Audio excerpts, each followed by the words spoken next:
May vary. Online From the Accident Recovery Team Traffic Center, don't worry about me, I called ART. Traffic. The wreck on Kellogg has been cleared. Traffic is almost back to normal now between 143rd Street and Andover Road. But watch for a slowdown on 235 South heading onto K96. From the Accident Recovery Team Traffic Center, that's your Odyssey Wichita traffic. Weather. Partly cloudy and continued mild today, a high of 68 with a lot less wind than Tuesday. A south breeze this afternoon under 10 miles per hour. We'll see a few showers this evening, otherwise partly cloudy and 42 tonight. Sunny and 67 on Thursday. Sunshine on Friday and a high of 75. And we'll stay in the 70s on Saturday. That's your forecast from Storm Team 12. I'm meteorologist Jake Dunn. Basically, get out of the way. The Dan Patrick Show. Dan Patrick. With the Peterson situation, does he love basketball, or is he just really good at it? Does he want to be great? Even Bill Self, the head coach of Kansas, he's like, I didn't know he wanted to come out of the game. It just looks really bad. And he's really good. But, man, I'd have some doubts about that where you go, I don't know. The Dan Patrick Show. Middays from 11 until 2 on 97.5 and 1240 KFH. 97.5 and 1240 KFH. Love the app. The Odyssey app. I can take it anywhere. It's so easy to listen on the app. Listen live on the Odyssey app. The commercials are over. Yo, I haven't got all day. 869-1240. Time to get busy. This is Sports Daily on KFH. And now, digging deeper with the teams you follow, it's another Sports Daily Insider interview on KFH. Welcome back in on a Wednesday edition of Sports Daily on KFH. It's a Hawaiian shirt Wednesday, and neither people on your screen are wearing a Hawaiian shirt, so we're not going to celebrate it. Take the music away, Max. Shreyas Laddha, KC Star, KU beat reporter, our KU insider, joins the show. Shreyas, just when you think that you think you know something about KU, they confuse you again, and they kind of dominate Houston in a game on Monday night. Should we just peg it up to being a Monday in Allen Fieldhouse? What is this team? I think this team at its peak is a very good basketball team. I think, like any good basketball team, they have stinkers. That's why it's college basketball, not the NBA. That happens a lot more. And that's the beauty of college basketball, right? Any given Monday or Tuesday or Thursday or Saturday, a team that's a top probably 10 team in the nation can have an absolute stinker against a non-tournament team at the moment in Cincinnati, like they did on Saturday. And then they can come in and beat the number 5 team in the country pretty convincingly in Allen Fieldhouse. That said, the magic of Allen Fieldhouse seems to make things happen more often than not. And Bill Self obviously is tremendously great at playing at home. I think he only has 23 home losses in his 23 years at Kansas. No, and so the biggest takeaway from me from this game is that after you leave Cincinnati, after you leave the Cincinnati game, and head into this one, like it could have gone one of two ways. Everybody was kind of starting to panic about that, and everybody was talking about what this team can do in March. That's what everybody's talking about. You know, this is something to me. Seeing Peterson play 30 minutes, them finding ways to win outside of Peterson. That's the biggest thing. Is that shows you that. If he has an off night, if he gets hurt or whatever it may be in March, you know, they're able to play the two different games together. Yeah, I mean, to be honest with you, I don't think Peterson's had a particularly great set of games since the BYU game. He played well against Oklahoma State, but Oklahoma State hasn't been great.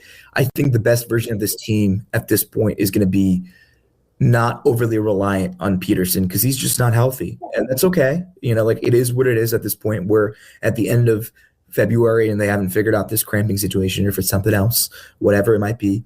But, you know, I was very impressed with the role players, the other guys who stepped up. Flory was a star, even with just having 4 points. He was plus 17 because his defense was phenomenal. Melvin, Trey had great games. Even Bryson Tiller had a pretty good game. Jamari had a couple of big threes. I think this team, even without Peterson, could be a pretty good team. Like, they're much better than the last 2 years, even without him. And without him, I feel like it's, the ceiling is maybe a second weekend team. With him, I think they can go higher just because the attention he commands is immense on the court. And even if he's not playing to his full capabilities, he can be, I think, just such a threat on the court. Yeah, my point that I brought up to Jacob earlier in the show is that it feels like that we've been waiting for, KU to find the way where it's like Peterson does what he does on the court, shot creates everything that he does, and then also finds the way that they play when they play so well without him on the court, and how you can make that work together. I think that we may need to retrain our thinking into saying, how can Darren Peterson fit into what the other guys do whenever they play so well with him out on the court? So maybe that means that it's not, him creating so much. Maybe that means going to Flory and Bryson and working the inside game and then having him there as like the 10 seconds left, here's a grenade, Darren, go do something with this. Like, that seems like the best version of KU in my mind now. I completely agree, and I think it's got to be something like he's there to hit clutch shots, because it seems like he's just reduced to capacity with this injury to really give them anything consistently, right?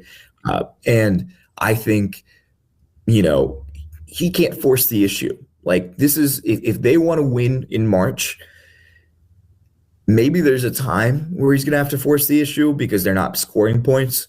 But right now, I think the best version at the end of the season, until he looks like he's kind of figured out how to play with the rest of the guys, is he's going to have to notch down his usage a little bit and let the other guys shine. And I think, that's going to be really interesting to see how that all plays out in the Big 12 tournament and the eventual NCAA tournament. Yeah, as they get closer and closer to that Big 12 tournament, a point that I made, which is kind of funny to think about, is that KU forever, and a lot of Big 12 teams forever, have just been like, yeah, I mean, it's cool, it's a tournament, it doesn't really matter. Like, we're just kind of getting ready for March Madness. Like, for KU, it's important not in the fact that they need to win the tournament, but it's important that they win games to have more games, because the level of comfortability, we'll get onto that, it's a whole sidebar, the level of comfortability of them playing together with everybody, the more games that you can have to figure this out, the better it is. So it's going to be a weird time in Kansas City, I think.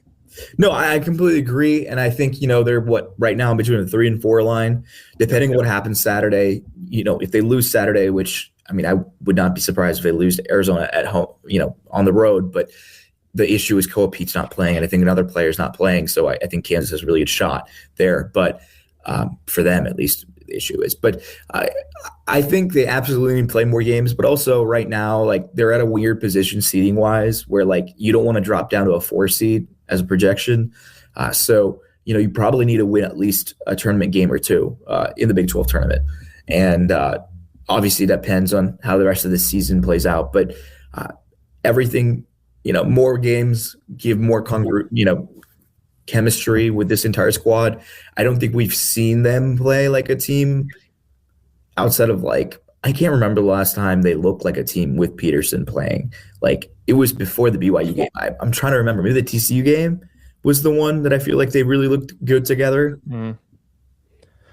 Yeah. So, changing topics, Shreyas, we haven't really spoken since the entire national media turned their heads towards Lawrence, Kansas. It's taken a full swing in that week now. It's gone from, to my mind, it turned into everybody and their sister throwing a dig at Darren Peterson, to now it's kind of turning into, like, KU fans for the most part, and a little bit of national media as well, swinging back on the pendulum of saying like maybe there's something, like, we need to take it easy here. Like, I've seen the full shift in a week. Do you agree with that? Yeah, to be honest with you, like, the article I read from ESPN a few days ago, respect Myron, respect his work, but it was an absolute nothing burger. To me, his camp, Peterson's camp, had the chance to come out and give a clear, transparent message. And this is something that, I talked to somebody within his camp who was very annoyed with how the article came out, because they were like, well, this does not help anyone feel confident. She was like, they were like, the quote that he said, where he was like, that's the plan. I had an NBA scout text me the next morning and be like, man, I'm an antisocial loser, bro. And I'm like, oh my God. And I was told that there were scouts calling the camp asking if Peterson was okay after that press conference. No. Just wondering if he's, like, good. That's, like, inside baseball here. negative PR.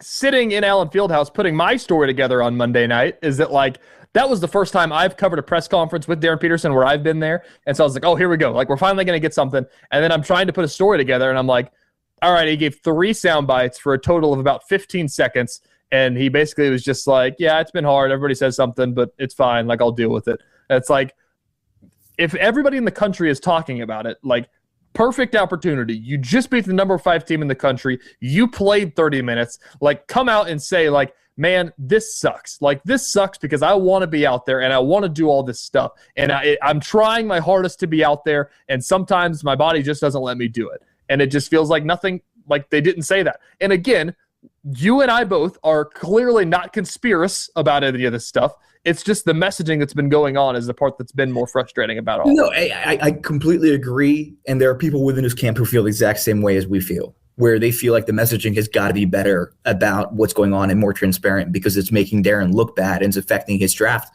stock at the moment. Like, he's still not going to fall past 2, but there's a real question among front offices. Like, I wrote about this on Twitter, but I was talking to some draft guys and some NBA scouts, et cetera. There are teams that want to be number 2 in this draft because they don't want to be wrong about Darren Peterson. They don't want to be wrong about picking the wrong guy at number 1. And, you know, I think the biggest thing that I will say from this is so much of what's been written by national media, I appreciate them having some nuance, but no one is asking tough questions to Darren Peterson. And that's something I was like, you know, I've been chasing the same Darren Peterson feature for 6 months now. And, you know, I think hopefully it seems like it might come to fruition in the next few weeks.